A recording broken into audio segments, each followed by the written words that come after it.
Suivante, elle concerne la régularisation relative aux emprunts.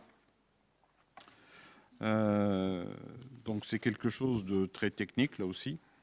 Donc c'est une régularisation qui est faite à la demande du trésorier.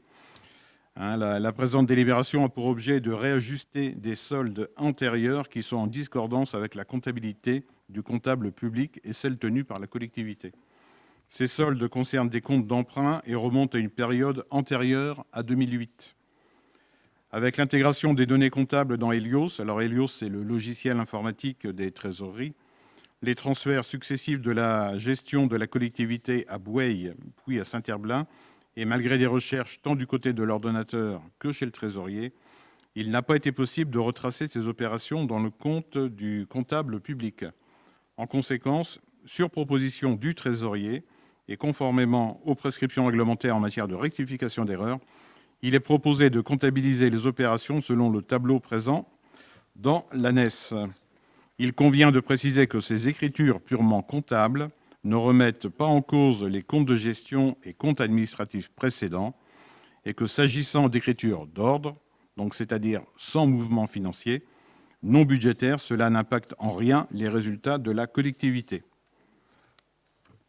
Donc, je précise que la commission Finances Ressources Humaines a donné un avis favorable à l'unanimité sur ce qui est une régularisation technique.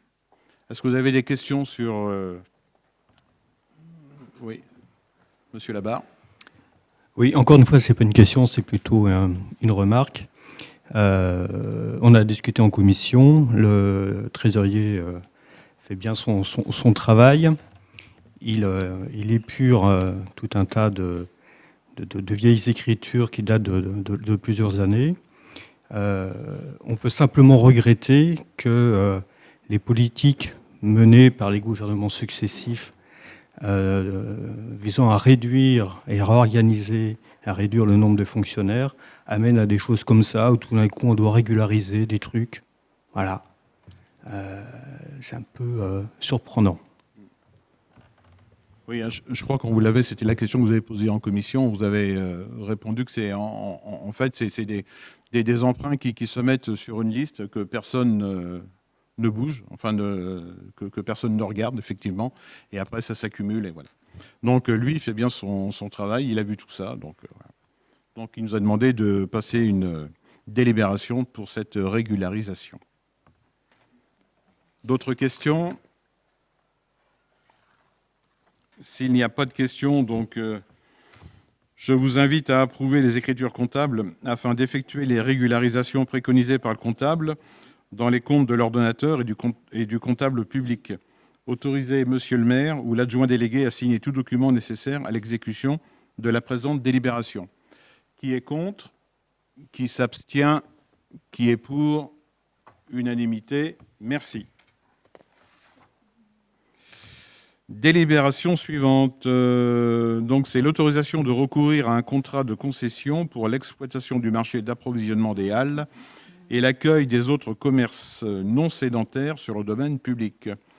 Je laisse la parole à Valérie Lallemand. Merci. Donc, il va falloir parler fort, Valérie. Ouais. Je parle fort. Oui. Est-ce que vous m'entendez? C'est bon. Donc, je vous fais grâce de la note explicative. J'en ai fait un petit résumé. Donc, aujourd'hui, le contrat d'exploitation existe entre la commune et la Sogémar. Ce contrat, il expire en décembre 2022, d'où la nécessité de relancer dès à présent un appel d'offres. Au vu des offres reçues, donc, une négociation sera librement engagée par l'exécutif de la collectivité avec le candidat et donc fera l'objet d'un nouveau contrat. Ce contrat aura une durée de 5 ans. Les missions du candidat retenues, donc ce sera toujours l'exploitation du marché d'approvisionnement tous les samedis matins, l'exploitation des halles un autre jour que le samedi matin et le placement des commerçants non sédentaires installés sur le domaine public un autre jour que le samedi matin. Le périmètre de la concession, donc pour le marché d'approvisionnement, c'est l'ensemble de la rue du Docteur Sourdille, plus les halles, Et pour les autres commerces non sédentaires, la place du commandant l'Herminier et les autres terrains en fonction des besoins. Quelque chose de nouveau qui apparaîtra dans ce contrat concerne les manifestations mises en place par l'Association des commerçants, artisans et professionnels du Pèlerin, puisque ces manifestations ne rentreront pas en compte dans le champ d'application de la concession. Police des marchés, nettoyage et évacuation des déchets, consommation d'eau et d'électricité demeurent à la charge de la commune. Une attention particulière sera portée à la qualité du service, donc l'accueil des commerçants et usagers, les animations, le traitement des normes sanitaires, la sécurité, l'environnement et la production de déchets pour tendre vers le zéro déchet. Une attention particulière sera également portée à la qualité du rapport annuel. Un avis favorable à l'unanimité a été donné à la commission Finances RH du 15 juin dernier. Ce projet a le même jour été présenté à la commission Vie économique.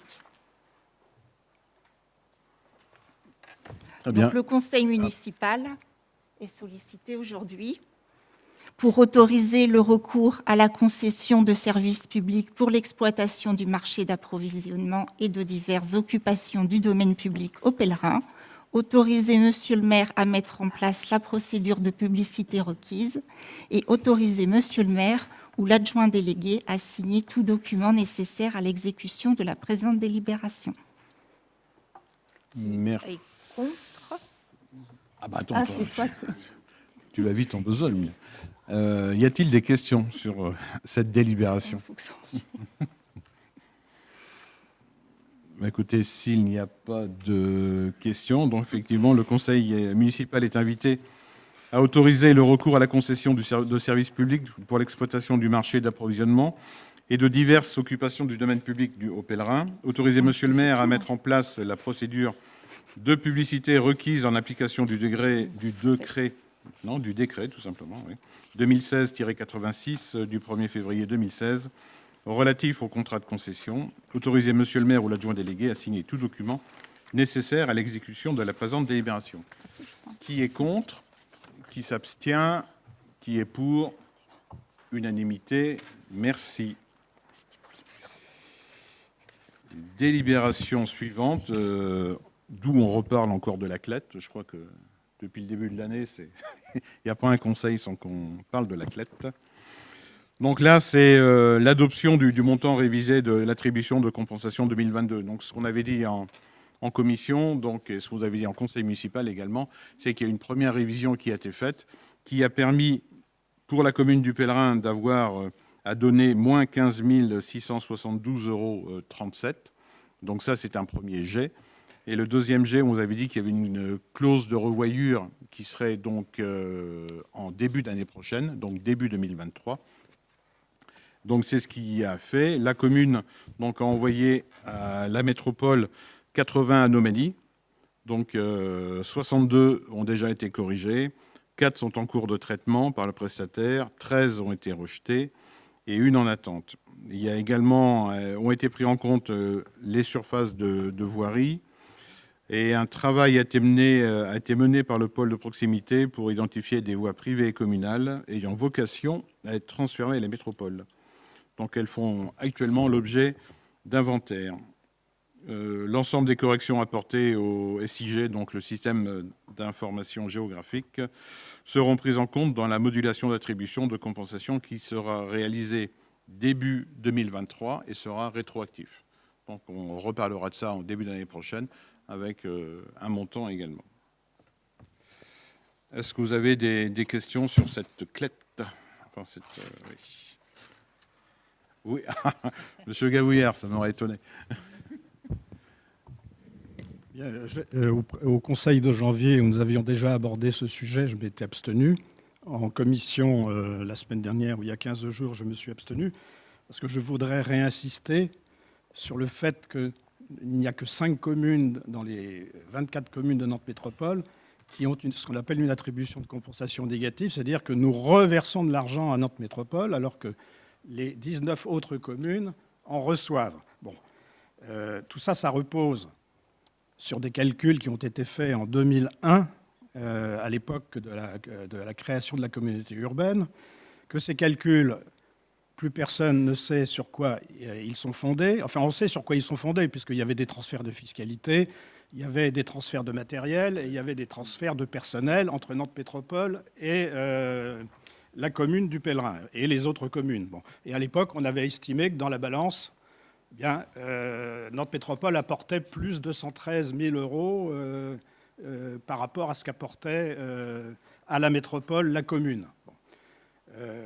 Tout ça, c'était il y a 21 ans. Hein. Alors aujourd'hui, on ajuste une partie de ce qui constitue le calcul de 213 000 euros. On dit qu'on paiera moins 15 000 euros. Mais si on paie moins 15 000 euros aujourd'hui, c'est parce que la commune, par ses services techniques, a dépensé 15 000 euros de plus pour l'entretien des espaces verts le long des voiries. Donc, c'est jamais que le remboursement d'une somme qu'on a dépensée.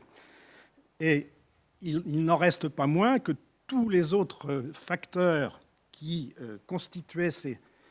qui contribuaient à calculer ces moins 213 000 euros que nous versons à Nantes Métropole, bien, ne sont pas réexaminés. Alors, je tiens à remercier deux maires, le maire du Pèlerin et le maire de la Montagne, qui ont voulu obtenir, à l'occasion de l'examen de ces charges, facturées à la commune. Je rappelle que ça fait, en 20 ans, ça fait 5 millions d'euros. Hein. C'est d'ailleurs plus que notre budget annuel. Hein. Donc je remercie ces deux maires d'avoir essayé d'obtenir que les compteurs soient remis à zéro. C'est-à-dire qu'il n'est pas question de ne plus payer quoi que ce soit à Nantes Métropole s'il y a un déséquilibre. Mais aujourd'hui, on ne sait plus comment ce déséquilibre a été calculé. Donc je trouve que dans une communauté de communes comme Nantes Métropole, basée sur la solidarité des grands vis-à-vis des petits, ben c'était le moment ou jamais de ne pas être mesquin et de remettre à zéro les compteurs. Voilà. Donc je m'abstiendrai. Bien. Juste pour compléter, hein, la CLET, la compensation négative entre, si on additionne celle du Pèlerin et celle de la Montagne, c'est 600 000 euros. C'est énorme. Enfin. Très bien. D'autres prises de parole? Madame Paquet. Bon, c'est vrai que ça devient un petit peu le gag qui revient à chaque fois. À chaque coup, on répète un peu la même chose. Moi, j'ai juste une question, parce que je ne vais pas revenir sur ce que dit M. Gavouillère. Il a son opinion. Moi, je ne le partage pas. Juste, je voudrais savoir, est-ce qu'on sait le montant que ça va coûter à Nantes Métropole de faire le rond-point de la Cochère, qui va être payé par Nantes Métropole et non pas par la ville du Pèlerin? Ça, c'est la PPI qui est donnée qui est donnée à chaque commune. Le rond-point, je crois que c'est combien? Ouais, je me demande si c'est pas 400 000 euros. Bon. Enfin, le rond-point et tout le voilà. Mais sans parler toutes les lignes. Non, voilà, il y a un moment, il faut aussi un peu prendre de la hauteur, ce que l'on ne fait pas. Non, je ne suis pas d'accord avec vous, Madame Paquet. Regardez, on va prendre juste la ville de Nantes. On va grossir le trait. La ville de Nantes, quand vous voyez tous les travaux qui sont faits, entre autres, on va parler de l'Arbre-Héron, on va parler du pont d'Anne de Bretagne, 52 millions, l'aménagement du marché, là, comment il s'appelle, de la Petite Hollande, je crois que c'est 50 millions aussi, et autre chose. Donc vous voyez, en trois éléments, vous voyez déjà les coûts, et la ville de Nantes reçoit quand même 21 millions. Non, mais comparons ce qui est comparable. Eh ben, comparons voilà, un rond-point avec un rond-point. Ouais. Un rond-point pour avoir une ligne de bus qui va enfin arriver jusqu'à la Cochère et permettre aux habitants du Pèlerin qui le réclament depuis longtemps de pouvoir avoir une ligne de bus allongée. Voilà, c'est tout.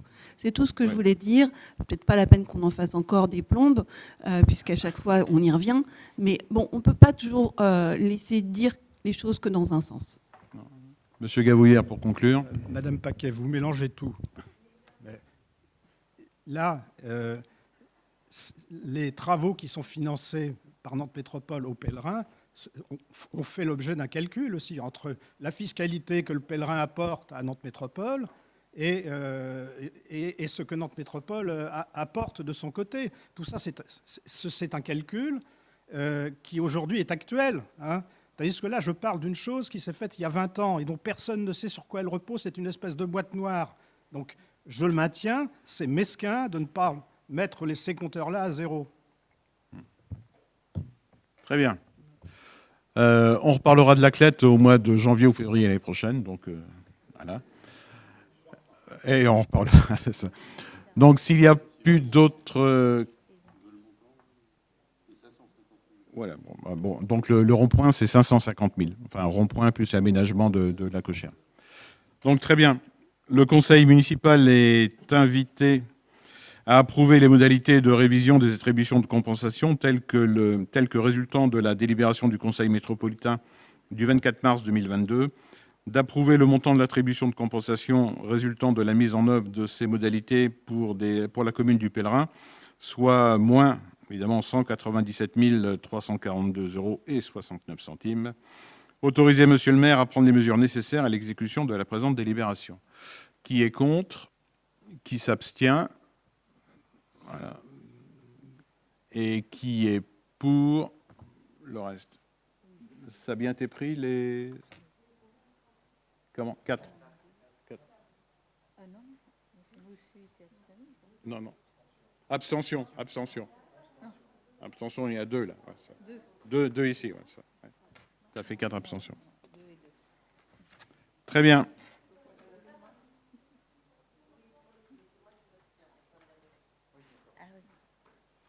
Ok, c'est pris. Ouais, c'est bon. Délibération suivante, elle concerne la délibération annuelle autorisant le recrutement d'agents contractuels sur des emplois non permanents pour faire face à un besoin lié à un accroissement temporaire ou saisonnier d'activité pour la période du 1er août 2022 au 31 juillet 2023. Donc en fait, c'est une délibération qui nous permet d'anticiper les besoins ponctuels en remplacement ou recrutement, donc avant la rentrée scolaire. Donc c'est pour ça que cette année, elle ne part pas du 1er septembre, mais elle part du 1er août. Vous avez tous lu la délibération. Quelques indications quand même. Donc les articles 322-23-1 et ainsi de suite du Code général de la fonction publique stipulent que les collectivités et les établissements publics qui en relèvent peuvent recruter temporairement des agents contractuels sur des emplois non permanents pour faire face à un besoin lié à un accroissement temporaire d'activité. Aussi, je vous informe que les besoins de services peuvent m'amener à recruter des agents non titulaires pour faire face à l'accroissement temporaire ou saisonnier d'activité dans les différents services de la commune pour la période allant du 1er août 2022 au 31 juillet 2023. Donc, à ce titre, seront créés au maximum donc, un emploi non permanent à temps complet dans les fonctions d'assistant administratif, au maximum un emploi non permanent à temps complet dans les agents polyvalents d'entretien des bâtiments ou de restauration scolaire, au maximum un emploi non permanent pour exercer des fonctions d'animateur des temps périscolaires, 12 emplois non permanents pour exercer les fonctions d'animateur des temps périscolaires, des pauses méridiennes et des accueils loisirs sans hébergement, et au maximum 9 emplois non permanents pour exercer les fonctions d'agent d'entretien de bâtiments communaux. Donc la commission finances ressources humaines a donné un avis favorable à cette délibération. Est-ce que vous avez des questions? Écoutez, s'il n'y a pas de questions, nous allons mettre au vote. Le conseil municipal est invité à autoriser monsieur le maire à recruter en tant que besoin pour répondre aux nécessités de service des agents contractuels pour faire face à un besoin lié à un accroissement temporaire ou saisonnier d'activité dans les conditions fixées par les articles L. 332-23-1 et L. 332-23-2 du code précité. Chargé monsieur le maire de la constatation des besoins concernés ainsi que de la détermination des niveaux de recrutement et de rémunération des candidats retenus selon la nature du besoin à occuper et des fonctions à exercer et du profil requis. Approuver les créations des emplois non permanents à temps complet et à temps non complet susmentionnés. Prévoir à cette fin une enveloppe de crédit au budget. Autoriser monsieur le maire ou l'adjoint délégué à signer tout document nécessaire à l'exécution de la présente délibération. Avez-vous... qui est contre? Qui s'abstient? Donc, Monsieur Michneau, Monsieur Dréan, Madame Pérez, Monsieur Labarre. Si? Non? Non? Vous êtes abstenu, Monsieur Michneau? Non, alors, excusez-moi. Voilà. Qui est contre? Qui s'abstient? On vient de le dire. Qui est pour? Très bien, merci. Dernier point sur les finances ressources humaines, c'est la sempiternelle modification du tableau des effectifs. Donc, le poste de directeur des services techniques sera prochainement vacant suite à une mutation externe de l'agent occupant ce poste. Donc, pour pourvoir à son remplacement, une procédure de recrutement sera lancée. Pour les besoins des services techniques, il est proposé de créer en complément du poste d'ingénieur territorial figurant au tableau des effectifs, un poste de technicien territorial emploi permanent à temps complet, un poste de technicien principal de deuxième classe emploi permanent à temps complet, un poste de technicien principal de première classe emploi permanent à temps complet. Il est évident que dès que la procédure de recrutement sera achevée et que le grade de l'agent retenu sera connu et qu'il sera nommé sur ce poste, il conviendra, après avis du comité technique, de supprimer les grades non pourvus. La commission finances ressources humaines a donné un avis favorable à l'unanimité. Avez-vous des questions sur... Oui, Madame Paquet? Alors, je trouve qu'il est vraiment dommage, là, pour le coup, d'anticiper la création de postes de catégorie B pour l'emploi en question. On a déjà le grade d'ingénieur qui est créé au tableau des effectifs. Je pense que c'est très important, à l'heure où nous allons construire un centre technique, d'avoir un agent de grade de catégorie A. Et j'aurais trouvé plus normal, finalement, qu'on essaie de recruter avant tout un agent de catégorie A. Et si jamais, par malheur, on n'en trouvait pas un, à ce moment-là, de demander une délibération du conseil municipal pour créer le cadre d'emploi correspondant à l'agent qu'on aurait trouvé au niveau du recrutement. C'est pas ce que vous faites d'habitude, mais là, je trouve que pour la teneur et l'importance du poste en question, cette fois-ci, on aurait dû faire comme ça. On devrait faire comme ça, de mon point de vue. Pour ça, je m'abstiendrai. Juste une petite réponse. Alors, quand on fait quand on lance des procédures de recrutement, on benchmark un petit peu, on regarde ce qui se passe sur les autres communes. On a également des documents qui nous précisent les postes qui sont en tension, ceux qui ne le sont pas. Et celui de directeur de services techniques est en tension. Il y a très peu, voire peu, de catégorie A. Donc c'est pour ça qu'on a privilégié effectivement de garder le poste d'ingénieur au grade actuel et d'ouvrir aux catégories B. Parce qu'effectivement, comme vous le dites, donc on a quand même des travaux qui vont être en cours rapidement. Donc on a besoin de quelqu'un. Voilà le pourquoi. D'autres questions? Mais écoutez, s'il n'y a pas d'autres questions, le conseil municipal est invité à approuver la création des postes suspensionnés, des postes, modifier le tableau des effectifs, approuver le tableau des effectifs joint en annexe, inscrire au budget les crédits correspondants, autoriser monsieur le maire ou l'adjoint délégué à signer tout document nécessaire à l'exécution de la présente délibération. Qui est contre? Qui s'abstient? Monsieur Michneau, Madame Paquet. Qui est pour? Le reste. Très bien. Alors, une petite séquence petite enfance, jeunesse. Donc, la délibération concerne la participation financière aux frais de fonctionnement des écoles publiques, scolarisation des enfants des communes extérieures pour l'année scolaire 2021-2022. Je laisse la parole, une fois qu'elle aura réglé son micro, à Madame Meriadec. Push on the button.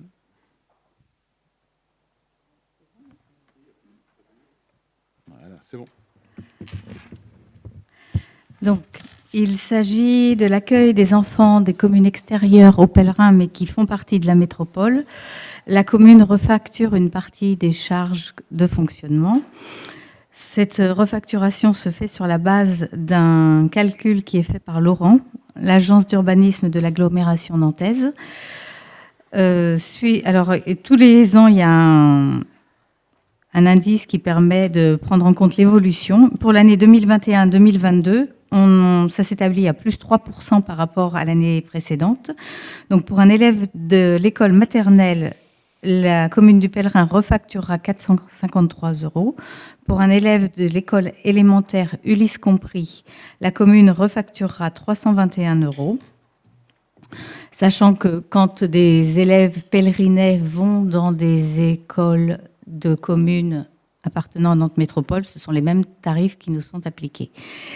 Voilà, il s'agit bien de l'année 2021-2022, puisqu'on fait ça en fin d'année, on clôture en fin d'année, et on envoie les factures là, cet été. La commission Petite Enfance, Enfance, Jeunesse a donné un avis favorable à l'unanimité. Voilà. Avez-vous des questions sur cette délibération? Oui, monsieur Michneau. C'est bon. Juste besoin d'une précision. Vous avez dit que cette compensation s'appliquait pour les élèves de la métropole. Est-ce qu'il y a une compensation pour les élèves qui fréquentent la commune, les écoles de la commune et qui n'habitent pas sur la métropole? Je pense à des enfants qui viendraient de Rouen ou de Chex. Comme tu veux. Alors, les enfants d'autres communes sont accueillis sur la commune du Pèlerin uniquement si le maire de la commune de départ accepte pour que nous puissions refacturer. Sinon, ils ne sont pas obligés de prendre en charge les frais de fonctionnement. Et en général, nous, si on avait des élèves du Pèlerin qui allaient dans des communes extérieures, style Rouen, Chex, Vue, la facture est beaucoup plus élevée que celle qui est pour Nantes Métropole. Donc, c'est pareil, il faut qu'il y ait une bonne raison pour que ce soit le cas. Voilà. D'autres questions? S'il n'y en a pas, nous allons passer au vote. Le conseil municipal est invité à approuver les tarifs présentés ci-dessus. Autoriser monsieur le maire ou l'adjointe déléguée à l'éducation à signer tout document nécessaire à l'exécution de la présente délibération. Qui est contre? Qui s'abstient? Qui est pour? Unanimité. Je vous remercie. Nous ouvrons le chapitre Solidarité et Affaires sociales. Une délibération qui concerne le renouvellement de la convention de financement accès au droit, présenté par Jean-Luc Lécuyer. C'est bon, Jean-Luc. C'est bon, c'est bon. En présentation, donc l'accès au droit consiste à permettre à tous une information sur les droits et devoirs par une offre de consultation juridique gratuite, d'aider les habitants dans l'accomplissement de toute démarche en vue de l'exercice d'un droit ou de l'exécution d'une obligation de nature juridique, assister les usagers pour la rédaction et la conclusion d'actes juridiques. Donc sur le territoire, il y a 2 maisons de la justice et du droit, à Nantes et Rezé, complétées par un point d'accès au droit, donc c'est à Nantes Nord. En 2019, donc, il y a eu près de 7000 habitants de l'agglomération qui ont bénéficié des permanences juridiques. Pour rappel, donc, par délibération donc, du 5 octobre 2018, le Conseil métropolitain a approuvé la répartition du financement de l'accès au droit qui était de 72 000 € annuels, mais entre la métropole 50% et les communes 50% avec calcul au prorata du poids de la population de chacune des communes. Par délibération du 10 décembre 2021, le Conseil métropolitain a confirmé ce principe de financement. Le montant de l'assiette fixé en 2021 sur les bases des dépenses 2020 pour la nouvelle convention est de 64 000 €. Donc les contributions des 24 communes seront versées à la métropole annuellement, qui remboursera les communes concernées, Nantes et Rezé, par la prise en charge directe des charges de fonctionnement des maisons de la justice et du droit et du point d'accès au droit. Donc pour le Pèlerin, donc le montant annuel de la contribution de la commune donc, est fixé à 256 €. Pour information, donc le montant versé entre 2019 et 2021, la commune versait annuellement 287 €. Très bien. Voilà. Est-ce que vous avez des questions, des interrogations? Madame Fournier?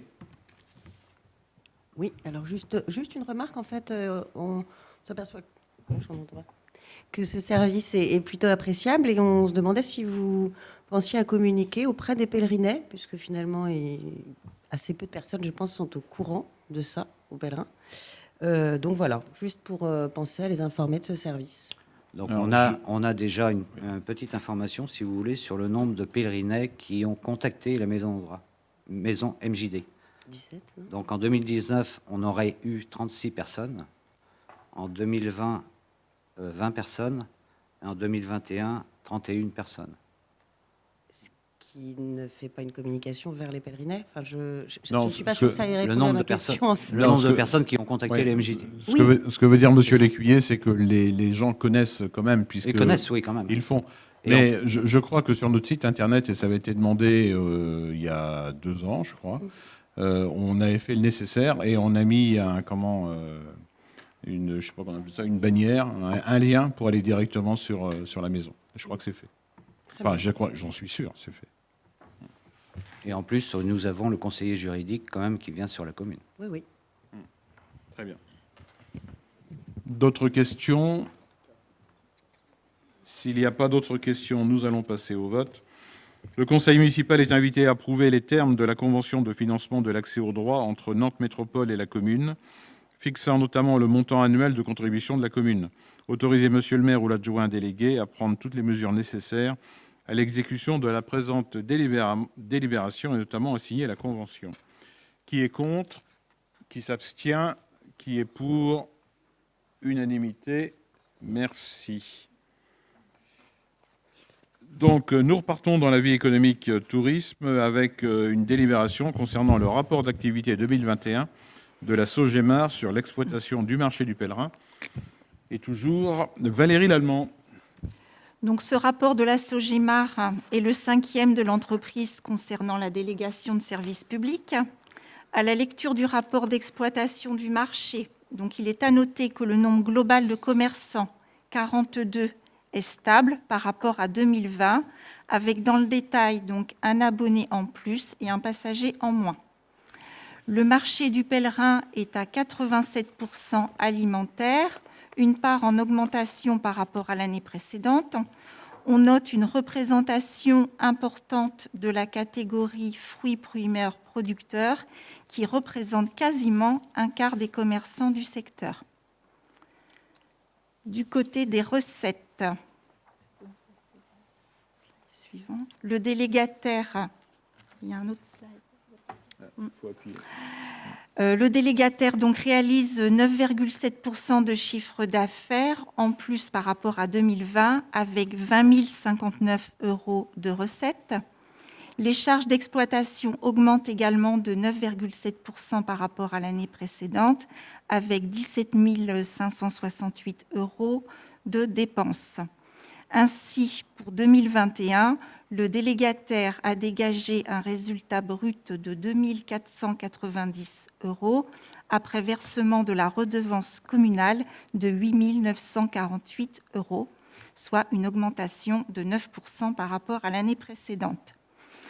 La commission vie économique tourisme du 15 juin a donné un avis favorable, donc avec une remarque sur l'effort à apporter pour les animations.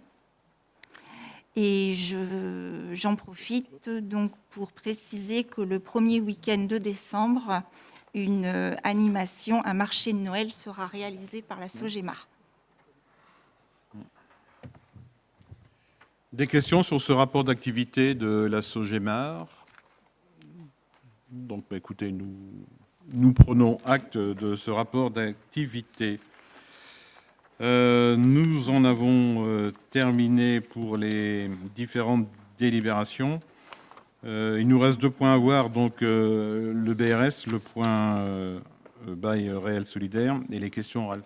Je propose qu'on commence par la question orale, il n'y en a qu'une seule, donc, et après on fasse le BRS. Donc, Monsieur Labarre, si c'est vous qui posez la question ou... Voilà, allez, Madame Fournier. C'est bon? C'est bon? Voilà. Oui, alors, donc, il y a bientôt 2 ans et demi, lors de notre unique commission développement durable, j'avais évoqué le besoin de connaissance et de lutte contre cette plante invasive qu'est la renouée du Japon. Sur ce thème, j'ai pu m'assurer que les agents du service des espaces verts connaissaient le problème et faisaient en sorte de juguler cette invasive au mieux. Merci à eux. Cependant, depuis, c'est plutôt des particuliers qui me disent en avoir chez eux, ce que j'ai pu remarquer dans pas mal d'endroits d'ailleurs. Et il me semble qu'il serait du devoir de la municipalité de prévenir et informer ses habitants sur ce sujet. Dans cette optique, accepteriez-vous d'y réserver une pleine page ou un post détaillé sur vos divers moyens de communication, comme les nouvelles du pèlerin, le Facebook ou le site de la ville, pour indiquer comment la reconnaître, quoi faire et surtout ne pas faire? Écoutez, je vous remercie de m'avoir posé la question. Non, la question est intéressante et effectivement, donc, nous ferons le nécessaire dans un prochain numéro pour juguler cette renouée du Japon qui, enfin, quand on regarde surtout, c'est affolant. Quand vous faites le rond-point de Chex pour aller reprendre la 2x2 voies du pèlerin, il y en a sur les deux côtés. Mais voilà, deux petits points quand même, parce que là, je vous ai dit que c'était bien, donc je vais quand même vous dire. Donc vous exagérez quand même en disant 2 ans et demi, ça fait pas 2 ans qu'on est élu là quand même, voilà. Donc voilà, non mais je vous le dis quand même. La commission date de janvier 2021, donc ça fait 12, allez 17 mois. Donc ça en fait pas 24 et 6, 30. Voilà, c'est tout. C'est tout. Non, répondez pas. Et effectivement, donc nous ferons un petit papier sur les plantes invasives et on rajoutera les herbes de pampa, il y en a plein aussi, et surtout la vergerette du Canada, qui est... si, mais alors le nom fait sourire, mais par contre, comment? Il n'y aura plus de place. Bah, écoutez, j'ai la liste. Oui, Bon. ne vous inquiétez pas, je les connais aussi. On va se contenter de la vergerette du Canada, parce que celle-là, par contre, elle est également très invasive. Donc effectivement, nous ferons le nécessaire dans un prochain numéro. Donc maintenant, nous allons passer à l'information sur le bail réel solidaire, donc présentée par Brigitte Doucet. Alors le sujet est l'accession sociale ou abordable à la propriété pour les ménages à revenus modestes. Ménages qui, en l'état du prix de l'immobilier... Ménages qui, en l'état du prix de l'immobilier, ne peuvent pas devenir propriétaires dans le parc privé. Donc il existe déjà une solution, c'est le PSLA, Prêt social location accession, mais le PSLA ne permet pas de pérenniser chaque logement aidé dans le parc social. Aujourd'hui, donc, il nous est proposé le BRS, bail réel solidaire, et il nous a semblé important que le conseil municipal, après la commission urbanisme, soit informé des modalités justement et des opportunités qu'offre le BRS. Car, premièrement, il engage la politique foncière, la politique sociale, et enfin, les recettes, dans une moindre mesure, les recettes fiscales de la commune. Alors donc, la mise en œuvre du BRS, bail réel solidaire, nécessite la création d'un OFS, organisme foncier solidaire. Celui qui concerne notre territoire est l'AAS, c'est-à-dire Atlantique Accession Solidaire. Donc les organismes de foncier solidaire s'inspirent en fait des Community Land Trust aux États-Unis dans les années 70, avec la volonté de développer une nouvelle forme d'appropriation du foncier, une alternative à la propriété privée du sol, source d'inflation des prix de l'immobilier et d'inégalité dans l'accès au logement et au territoire. Donc la loi Allure en 2014 permet à cet effet la création des OFS, et puis ensuite, une ordonnance de 2016, la création du bail réel et solidaire. On peut passer à la slide suivante. Donc l'AAS est une SCIC, c'est-à-dire une société coopérative d'intérêt collectif. Donc elle permet l'association de personnes morales publiques et privées, sans but lucratif, avec une gouvernance collégiale. Vous avez la liste, donc entre autres 8 représentants des collectivités fondatrices, qui sont le Conseil départemental de Loire-Atlantique, Nantes Métropole et la Carène. et puis aussi des représentants, entre autres, des opérateurs HLM. Alors, la slide suivante vous présente les 17 membres fondateurs d'Atlantique Accession Solidaire. Donc, vous voyez les trois collectivités fondatrices. Et pour le reste, il s'agit d'opérateurs HLM. Alors, en quoi consiste le bail réel solidaire qui correspond effectivement à un nouveau mode d'accession à la propriété? Donc, l'organisme foncier solidaire permet de maintenir le caractère abordable du logement en ayant recours, grâce au bail réel solidaire, à la dissociation perpétuelle entre le foncier et l'immobilier construit dessus. Ça, c'est la base. Le modèle est pérenne puisqu'un encadrement du prix de revente permet à plusieurs générations de ménages de bénéficier de conditions favorables pour devenir propriétaires. Donc l'OFS fait l'acquisition d'un terrain pour le conserver dans la durée. Ensuite, sur le terrain de l'OFS, des programmes immobiliers résidentiels abordables sont développés pour des ménages à faible revenu. Les ménages achètent, grâce au bail réel solidaire, la propriété bâtie de leur logement et l'OFS demeure propriétaire du foncier.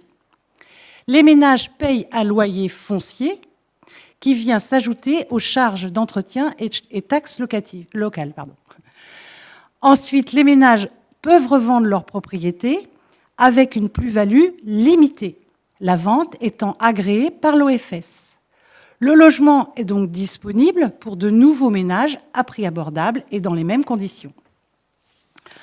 Alors, le bail réel solidaire répond à plusieurs enjeux. Premièrement, faciliter l'accession à la propriété. C'est ainsi qu'on va développer une gamme de logements à des prix abordables inférieurs au prix du marché.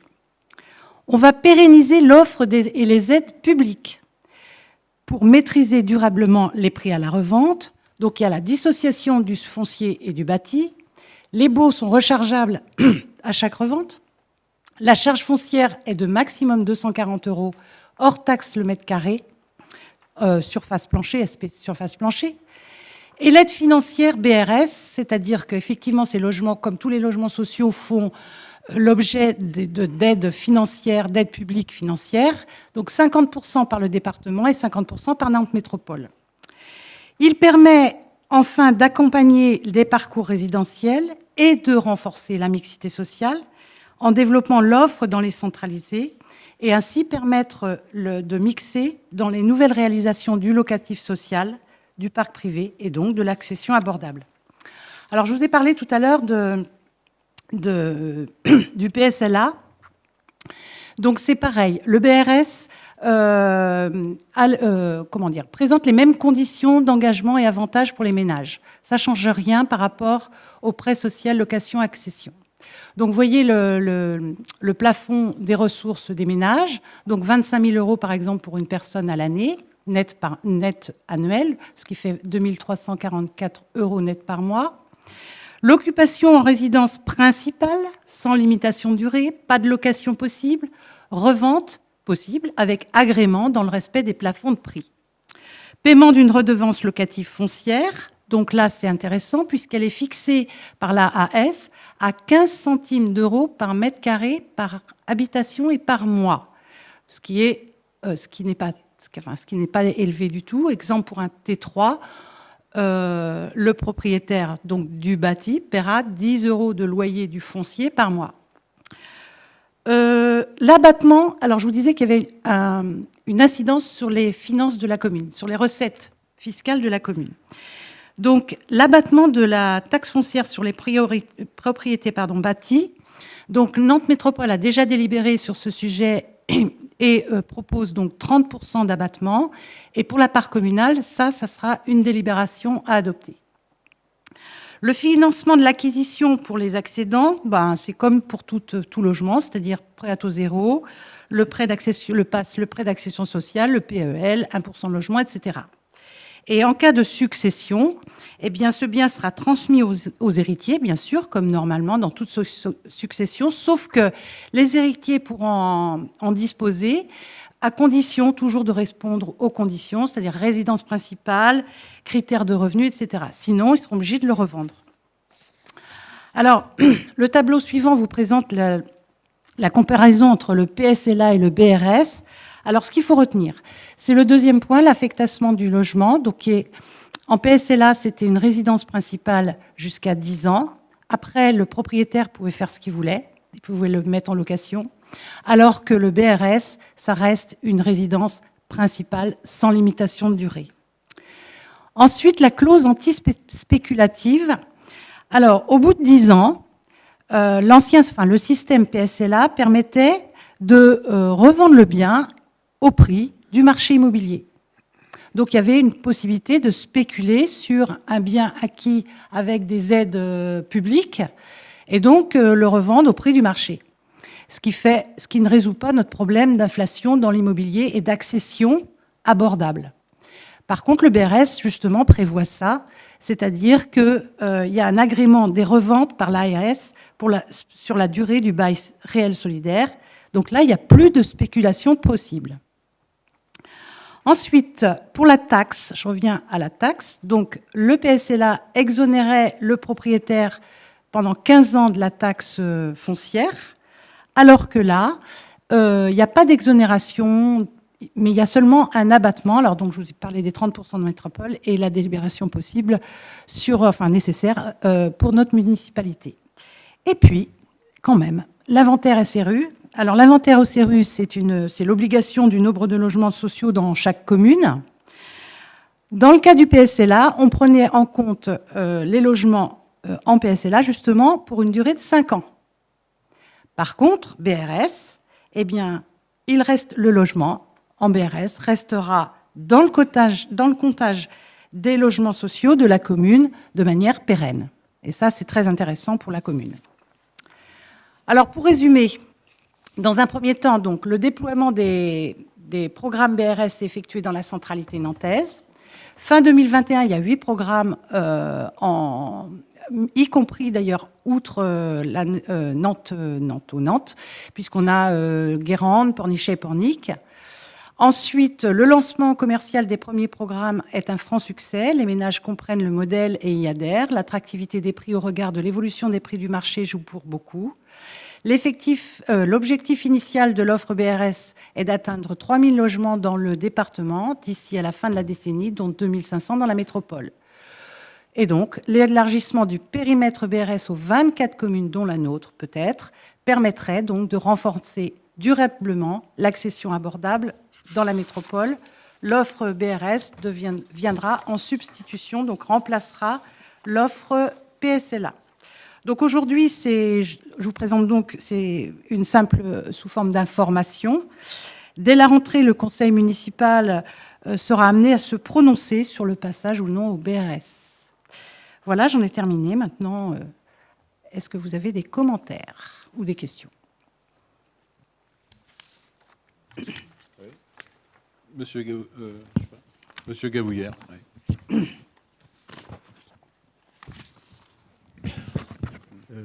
Je trouve que c'est un système très astucieux pour contourner l'augmentation des prix des terrains, qui deviennent inaccessibles.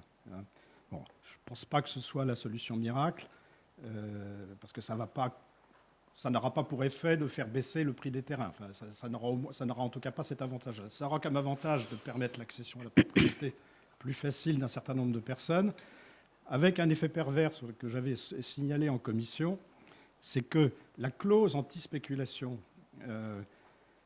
enferme les gens dans ce type de logement, puisque si un jour ils veulent en sortir, ils se retrouveront dans un marché libre sans bénéficier d'une plus-value obtenue par la vente de leur appartement acquis dans le cadre du BRS.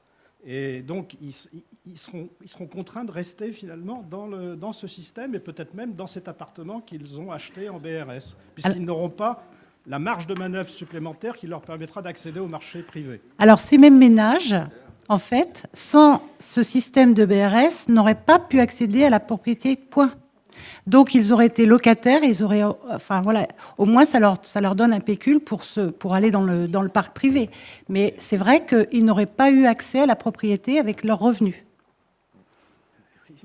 Mais quelle que soit la pelote qu'ils auront constituée, cette pelote ne leur permettra pas d'avoir l'équivalent dans le privé. Voilà. Donc, finalement, je crains qu'il n'y ait pas beaucoup de mobilité à l'intérieur de l'ensemble des propriétaires au titre du BRS. Voilà. Et que donc, les mutations seront beaucoup moins nombreuses qu'on ne l'imagine. Ce sera figé. Bon, commentaire. Je ne rejoins pas M. Gavouillard sur son analyse, parce que je pense que ça peut... au contraire, en fait, comme ce n'est pas des loyers, ce n'est pas à fond perdu. Ah oui. Ils récupèrent au moins une partie du capital investi à terme. Donc, je trouve que c'est plutôt bon et ça, ce n'est pas forcément mauvais dans ce sens-là. Ma question, c'était plus, est-ce que vous avez une idée sur des programmes futurs qui seraient au Pèlerin de mettre en place ce dispositif Oui, parce que ça répond exactement, en fait, ça pourrait répondre à nos objectifs de mixité sociale, en fait. Dans chaque projet, on aurait, je l'ai dit tout à l'heure, on aurait un parc privé, un parc social locatif et un parc accession abordable en BRS, justement. Merci. Ouais, si le conseil adopte ça à la rentrée, le premier programme qui pourrait être avec du BRS, c'est Château-sur-Dille, donc qui est fait par le CIF, qui fait ça déjà sur Nantes. Madame Paquet. Je voulais savoir si dans les programmes qui vont être mis en place, il y avait aussi du logement, parce que là on a vu c'est plutôt du logement collectif, hein, finalement Pas forcément. Pas forcément. Ça non, peut être justement. aussi des maisons. Justement sur Château-sur-Dille, ça serait pas Okay. ça serait pas dans le collectif. Monsieur Goupil. Ouais, Thibault Goupil.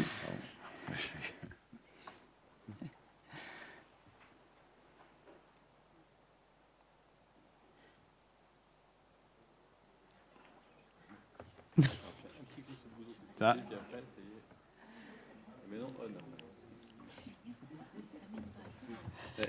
Des hommes vont sur la Lune. Tiens. Donc, un sujet qu'on n'a pas vu, c'est que ce dispositif permet aussi aux gens, en cas de défaut de paiement, de rester dans le cursus du social. Donc, du coup, ils auront aussi accès au HLM en tant que locataire.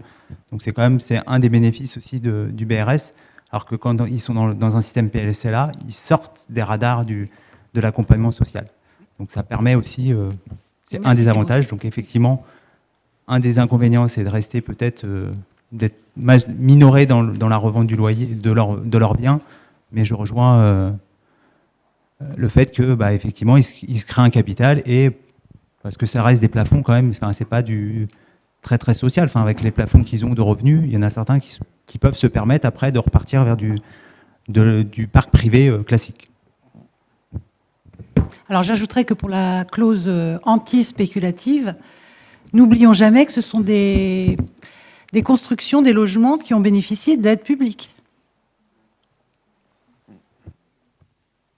Allez, Monsieur Gavouillard. Il y a une question qui a été débattue en commission qui n'est pas forcément très, très claire, mais est-ce que les opérateurs privés, au-delà des opérateurs sociaux, type CIF, est-ce que les opérateurs privés, quand ils décident d'investir dans une commune qui a choisi le BRS plutôt que le PSLA, est-ce que ces opérateurs privés peuvent être dissuadés par le mécanisme même du BRS d'opérer dans la commune? Voilà, parce que c'est important s'il y a cette conséquence-là. Alors ce matin, on a rencontré un promoteur pour un projet, enfin bref, et on lui a posé la question, justement, et en fait, ça lui est complètement égal. C'est un montage juridique qui est plus compliqué que le PSLA, forcément, parce que le PSLA n'a pas dissocié le foncier du bâti, mais au niveau financier, c'est la même chose, en fait. Donc, c'est pas dissuasif pour les promoteurs. Et puis, pour compléter ce qu'il nous disait, donc il est donc sur Nantes, où il en fait déjà. Donc, il a expérimenté. D'autres questions sur ce BRS? Je remercie Brigitte quand même de cette bien imbibée de de ce BRS parce que c'est quand même, c'est pas buvable. Donc le but ce soir, donc on en a parlé en commission, le but de ce soir c'était d'en parler, nous en faire part, tout en sachant que au prochain conseil, donc on devra décider si on va vers l'offre BRS ou pas. Voilà, et le taux d'imposition également. Voilà. Bien, bah écoutez, s'il n'y a plus rien, je vous remercie de votre présence. Je vous souhaite à tous de bonnes vacances et de vous retrouver en pleine forme au mois de septembre. Et n'oubliez pas le festival de Jazz en Loire qui commence vendredi. Merci.